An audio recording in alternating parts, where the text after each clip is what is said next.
Greetings, friends, in the name of Jesus. I would like to continue our teachings on what is a church. We have done 3 episodes on what is a church, and today we are going to study on the 4th episode. We have studied what is a church, we have studied what is not a church, and today we are going to continue in studying what is a church. Okay, and our key verse is Matthew chapter 16, and we started out on reading from verse 16, where Jesus was talking to Peter on what is a church, or we started expounding the Bible, searching out the Bible to find out from scripture what is a church. And today we are going to the next point of talking about what is a church. I told you the church is a body. I told you the church is a flock. The church is a family. And today we are going to study on the church being called out, saved people. Okay, the word church we read is ecclesia. Ecclesia means called out ones. Okay, we've seen what is not a church. A building is not a church. A club is not a church. Just a gathering together is not a church. Okay, so like this we've been studying, and today let's look at 1 Corinthians chapter 10 and verse 4. And all drank the same spiritual drink, for they drank of that spiritual rock that followed them, and that rock was Christ. Okay, so we've been emphasizing the rock was not Peter. You can check out my first episode. We have learned a lot on why Peter could not qualify for being called the rock. Why Peter could not be qualified for saying that the church was built on Peter. We have learned many reasons, okay, for that. And now we would continue to see what qualifies, or who qualified to be the rock of the, or the foundation of the church, who qualifies to be the head of the church, who qualifies to have started out the church. Okay, so that is what we are studying here in 1 Corinthians chapter 10 and verse 4. It says, all drank the same spiritual drink, for they drank of that spiritual rock that followed them, and that rock was Christ. So we find here Christ is the rock. Okay, so it all started out with Christ. We'll go on to study here and see that Christ is the head, and we, the church, are the body of Christ. So that is what we are coming to our next point. We are going to study Colossians chapter 1 verse 17. And he is before all things, and in him all things exist. And he is the head of the body, the church, which is the beginning, the firstborn from the dead, that in all things he may have preeminence. Verse 24, it says, now I rejoice in my sufferings for you, and fill up in my flesh what is lacking in the afflictions of Christ, for the sake of his body, which is the church. His body. The church is his body. The church is a body or members who are saved people gathered together in a building. Okay, in a building it can be a house, it can be a church, it can be an open space, but the called out ones is important. That is what he is talking about here. He is the head of the body. Who? Jesus. It's not Peter. Peter is not the head of the body. Jesus is the head of the body. It started out, with the disciples. It started out, the church, the early church started out when Jesus, was standing on the Mount of Olives, and before he could be ascended, he called them and he told them, I will go, but I will not leave you as an orphan. I will come back to you. It started out in Acts chapter 1 and verse 4, I'll read from. And being assembled together with them, he commanded them not to depart from Jerusalem, but to wait for the promise of the Father, which he said, you have heard from me. For John truly baptized with water, but you shall be baptized with the Holy Spirit not many days from now. Therefore, when they had come together, they asked him, saying, Lord, will you at this time restore the kingdom to Israel? And he said to them, it is not for you to know times or seasons which the Father has put in his own authority, but you shall receive power when the Holy Spirit has come upon you, and you shall be witnesses to me in Jerusalem, in all Judea, in Samaria, and to the ends of the earth. And that is what exactly happened when they were all seated in the upper room. It all happened. Okay, and we can continue to read this till verse 15, and it says, in those days Peter stood up in the midst of the disciples, altogether the number of the names were about 120 and said, Men and brethren, this scripture has been fulfilled which the Holy Spirit spoke before by the mouth of David concerning Judas, who has become a guide to those who are. So we find here the church started out with the disciples, but nobody, you can say, could claim that I am the head of the church. I am, the foundation for the church. Christ is the head of the church. Christ is the foundation of the church. It is on the Christ that we stand. Okay, all saved people, the body, the church is a living organism.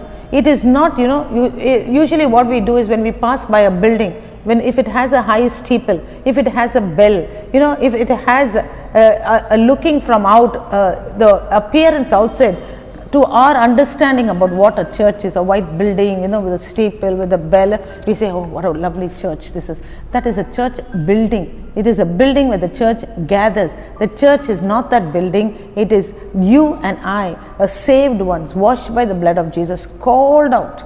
We are called out, okay? And that is why we live in this world, but we are not of this world.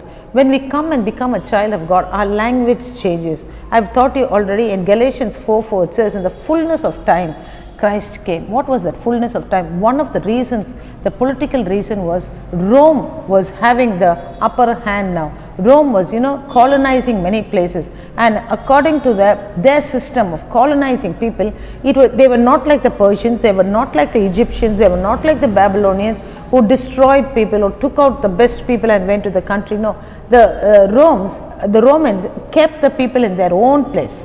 The Israelites, the Jews were kept in Israel, but they had to pay taxes, and then the Romans taught them their language.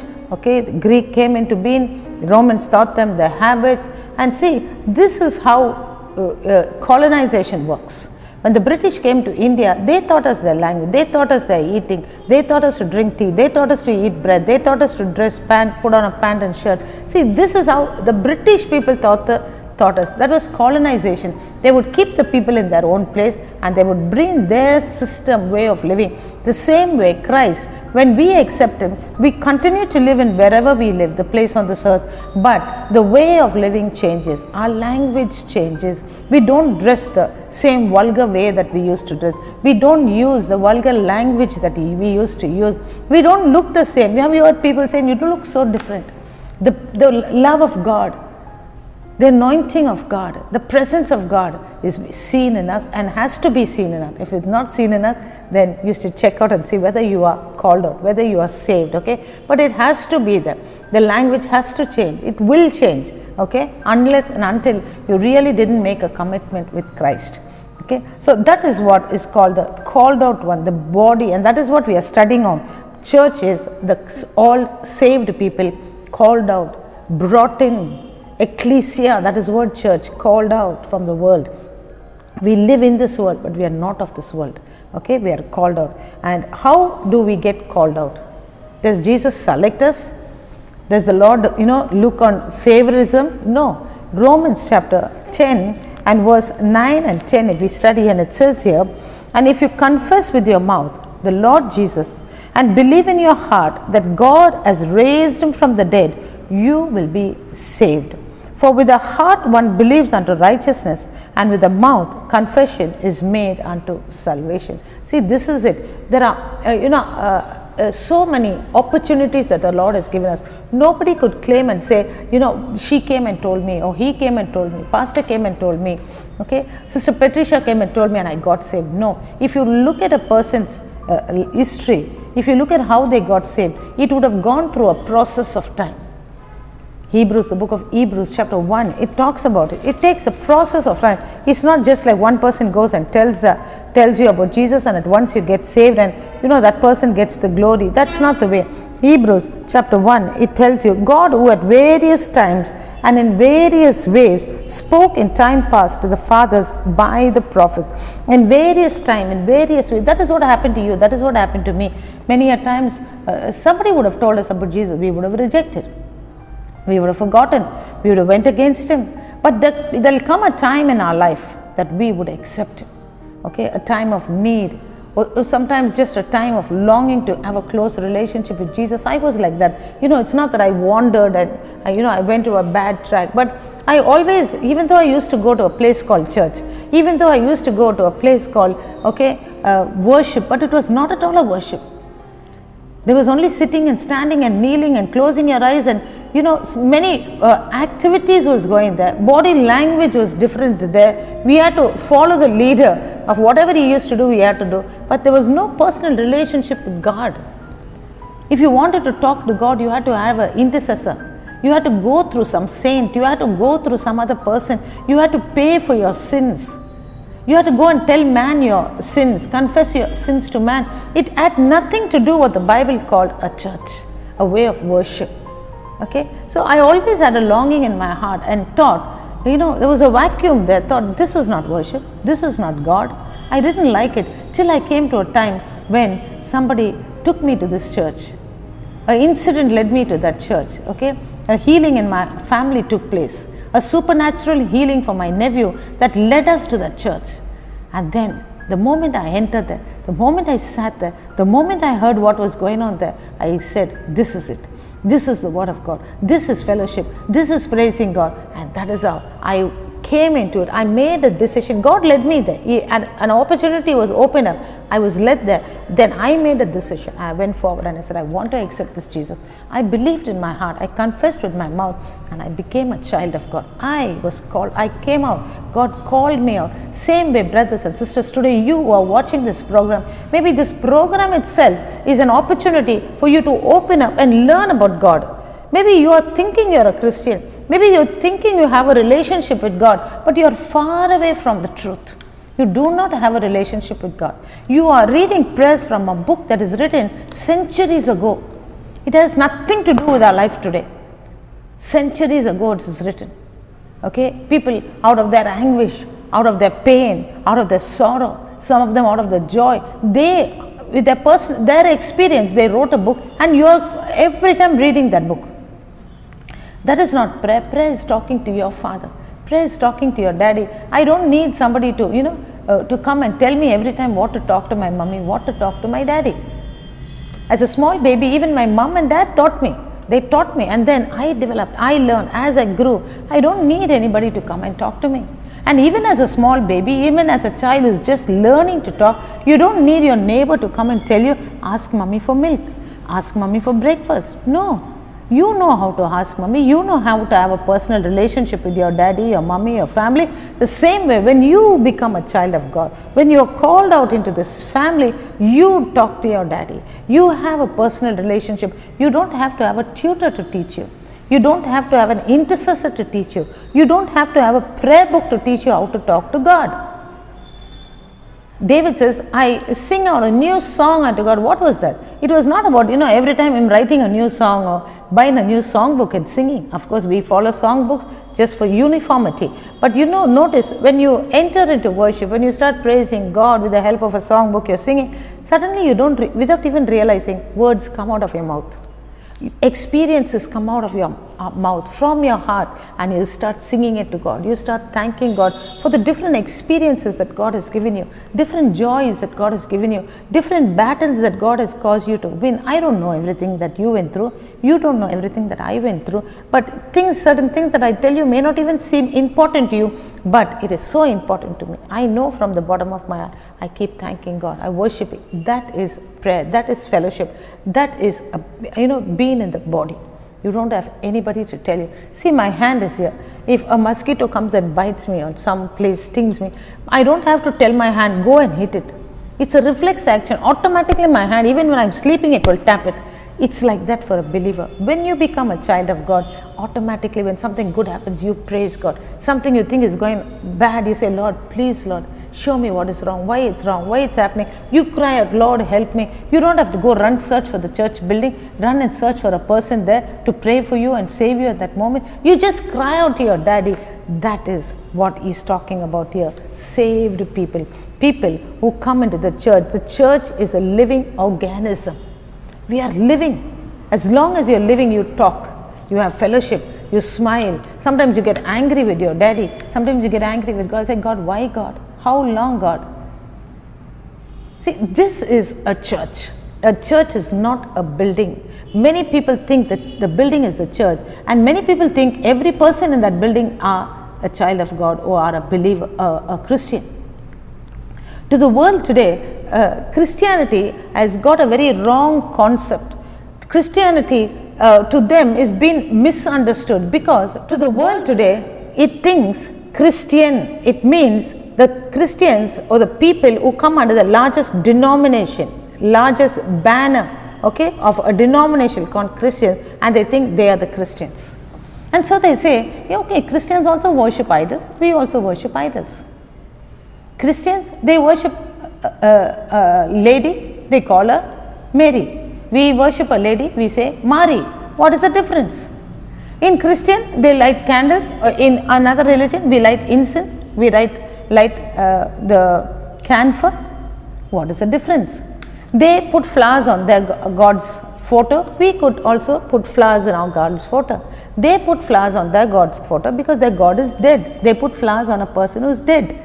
If you go to a person who is in traditional family, or non-Christian, a person who does not have a relationship with Jesus, if you go to any of their houses, you see dead people's photos there, mother, father, and you'll find them, they have flowers. You ask them why, they say, they became God, they died, they became God. And the same thing we do. We call ourselves Christians, we child of God. Where did we get these practices? It's not in the Bible. It's not in the early church. Jesus never did it. They never spoke about it. They never taught it. Okay, so that is what we are going to see. Born again, saved people, called out people. It started out with the disciples. It started out, it came to Paul. Paul took the gospel to the Gentile. It started, but no way can you say it was built on Peter and Peter was the leader of the church. No, he started out with him, okay? And he had his own faults, he had his own failures, he had his own difficulties, okay? The difficulty we could say very prevalent, he thought that the gospel was only for the Jews. If it was not for Paul, it would not have come out. Okay, and then other people brought it, and that's how missionaries went to different parts of the country, different part of the world, took the gospel. If it was only Peter was the leader, one of the things that would have happened is the gospel would have stayed only in Jerusalem. Maybe it would have died out in Jerusalem also. Okay, so that is what we are studying on. Ephesians chapter 1 and verse 21, we are going to see. We are emphasizing on here all saved people. The church is all saved people, called out people. There are many buildings that are church buildings that are filled with people who are not saved. They don't have a relationship with Jesus. They haven't given their life to Jesus. The life is not changed. And that is why the world gets a wrong concept about Christianity when they see these unsaved people in the church building, when they think they are Christians, and then out in the world they see their life, it's upside down. Same immorality, sexual activities, bad language, filthy behavior, being addict to drinking and smoking and drugs and things like this. They have nothing to do with the Bible, and we think they are Christians, and these people are the ones that hinder the people who do not know Christ from coming to Christ. They say, hey, these Christians are doing like that, why should we become a Christian? Why should we come to Christ? Why should we become a believer? See, they are like that. Friends, they are not a believer. Every person sitting in that church building is not a believer, is not a Christian in fact. And some of the buildings where you gather are not even a Christian place. Okay, they have lots of pagan practices inside it. It's not according to the Bible. Okay, so we are going to continue to study Ephesians chapter 1 and verse 21. It says here, far above all principalities and power and might and dominion and every name that is named, not only in this age but also in that which is to come. And he put all things under his feet and gave him to be the head over all things to the church, which is his body, the fullness of him who fills all and all. Who is he talking about? In verse 20 he says, which he worked in Christ, not in Peter. Which he worked in Christ when he raised him from the dead, seated him high above all principalities, powers, right there. See, he made him the head. He says, verse 22, and he put all things under his feet and gave him to be the head of all things to the church, which is his body. Today, friends, church means the body of Christ. Church means who makes up the body of Christ? The saved ones. The ones that come out of the world, the ones that come out and confess in their heart, believe in their heart and confess with the mouth and say, yes, I know Jesus died for me. I know Jesus paid the price. I know, Jesus shed his blood so that I can be washed. And you say, Lord, accept me, Lord. Wash me by your blood. That is a person. It's not about, we think baby baptism will save us. As a baby, that baby does not know what is happening. You take the small baby there, you sprinkle some water, you think that is going to save that child. The child grows up not knowing Christ. The child grows up not knowing the Bible. And the child grows up to be just another heathen in this world, not having a personal relationship with Jesus.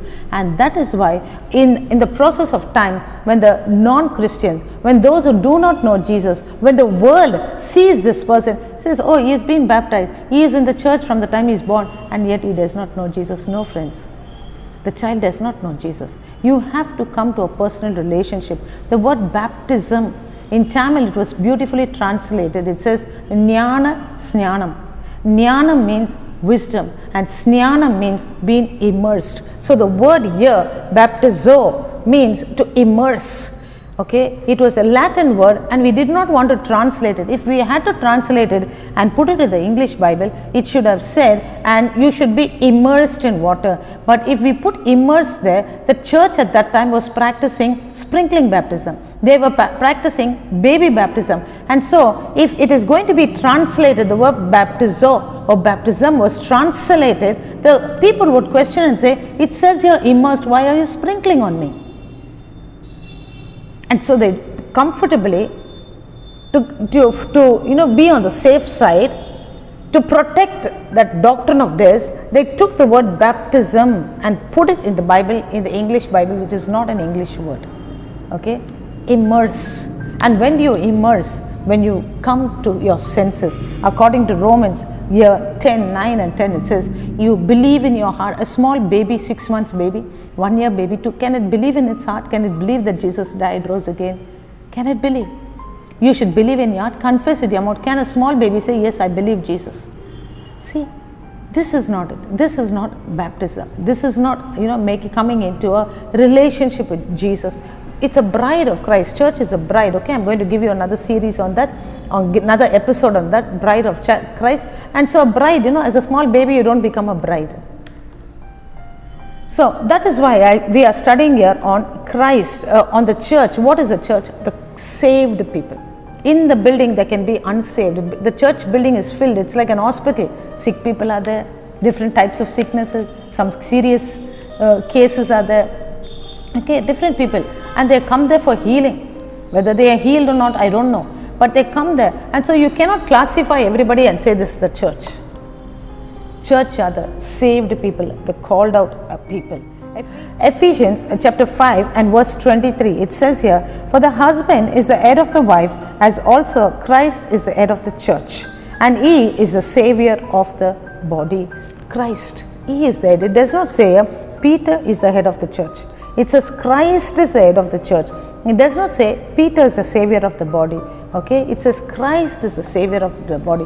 Nobody else can take that place of being the head of Christ, of being the savior, because Jesus and Jesus alone paid the price. God came as man. God came in the form of a human being. God came in the flesh, because if God wanted to die, he needed flesh. God is a spirit and we are a spirit.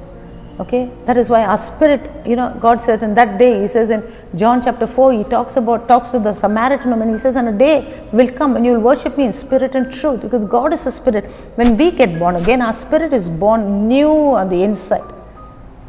That is where we make a decision. That is where we get born again.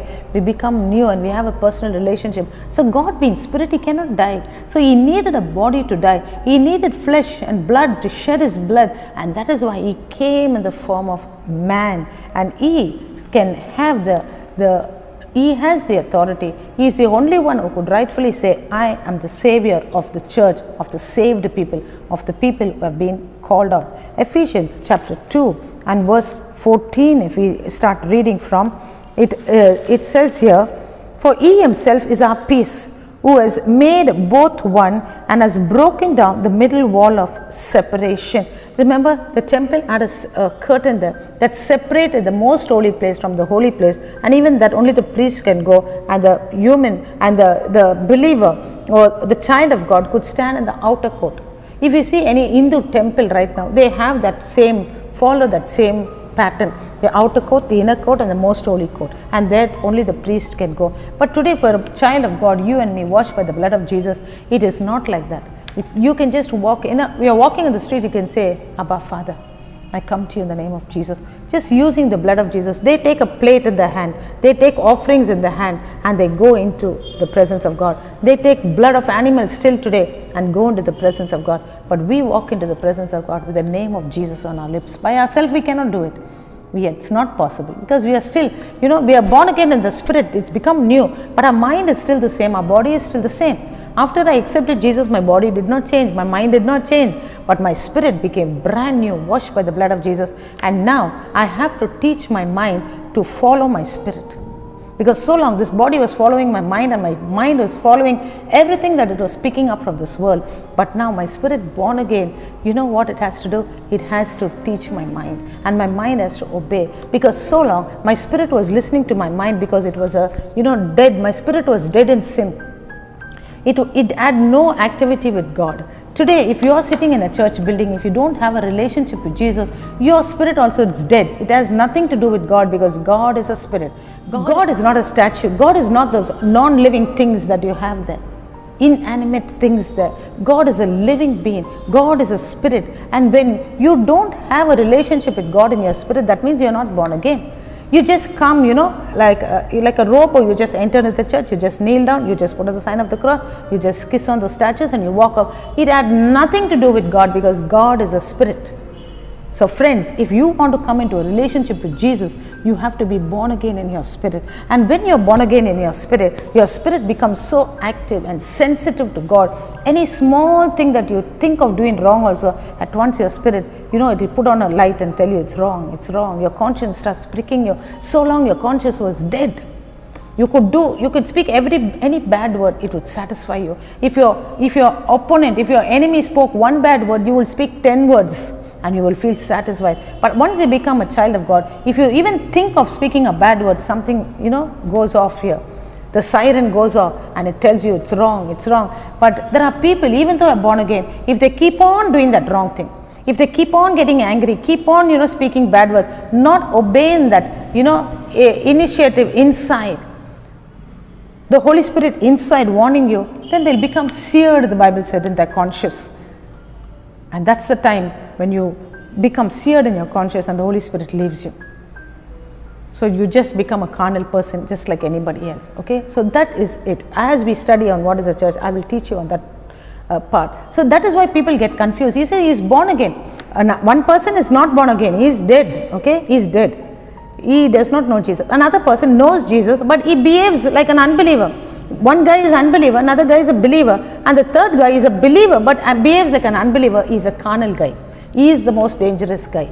Okay, so let's go on here. Ephesians chapter 2 and verse 14 we were started to read, and it says, he broke that wall of separation. Jesus, he died, and the way was open that we can enter into his presence, having abolished in his flesh the enmity, that is the law of commandments contained in ordinances, so as to create in himself one new man from the two, thus making peace, and that he might reconcile them both to God in one body through the cross, therefore putting to death the enmity. See, and for through him we both have access by one Spirit to the Father. By God we can come to God. Okay, by Jesus, the God who came as flesh, by him, by his sacrifice, by his blood, we can come back to God. What a beautiful way Jesus made for us. Verse 16 said that he might reconcile them both to God in one body through the cross, therefore putting to death the enmity. We were far away to God. He reconciled us. He brought us together. We were far away. When sin came, we got separated. Reconciling means bringing them together, making peace, putting back friends, reconciling friends. That is what Jesus did. He came, God came in the form of a man. He died, He shed His blood and reconciled us back to Himself. Okay, that is a church. Romans chapter 12 and verses 4 and 5 we are going to see. For as we have many members in one body, see, there are many members in my body. Okay, I don't just walk around with my head. I don't just walk around with my body. Head is there, body is there, head is Christ, body is the church. And in this body there are many members. Most of them, a few of them we can see, most of them we cannot see. It's inside. Even a doctor will not know all the parts, because each doctor knows only his field, the part that he had studied about. Okay, there are so much inside, and we are still discovering cells and the virus and this and that, and so many smaller and smaller. Even as they are developing on the microscope, okay, getting more advanced in it, they are finding more and more parts. So we are that part, the believers. That is what it says here. For as we have many members in this one body, but all the members do not have the same function. There are some members are inside, we still didn't discover, but they have a function. And when we will discover, when they don't function, then we will try to find out what is the problem, and then we find out, oh, this is the thing that is wrong here. The small nerve is stopped functioning. The small block in this artery is stopped. See, then only we find out. Okay, it says here, so each one has its own function. So we, being many, we believers, we being called out people, that's what we are studying out, called out people, we, okay, being many, are one body in Christ and individual members of one another. We are one body in Christ, not in Peter, not in the building, in Christ. If you read the book of Ephesians, you will come across lots of phrases that says in Him, in Christ. I would like you, if you're really interested in having a word study the book of Ephesians, and you just note down and see how many times Paul uses the word in Christ, in Him. Ephesians, the letter was written by Paul to the church at Ephesia, and he was talking about spiritual blessings, a high spiritual standard they had. And so he was elaborating on that. That is why it talks a lot about spiritual things. Okay, it says in Him, in Christ. Have a study on that. So this is what it says. We are one body, but we have many members in that body, and each member has a different function. So friends, we will continue our studies in episode number 5. Okay, on church being saved people, because I have a lot of verses to teach you here, and so I believe you will continue to follow my teachings, share these teachings with others. Let us learn, and let us really walk in the love of Christ and share the love of Christ to the world, and show the world what is a real church, what is a real believer, and who are true followers of Christ. And let's get it back right. Let us bring the church, the world back to the church, bring them back to Christ. Because of our many wrong practices that we have been doing, we have led the world far away from Christ. So let's come back to Christ, and let's draw the world closer to Christ. So God bless you as you continue to watch this, and remember, Jesus is the Lord and the soon coming King.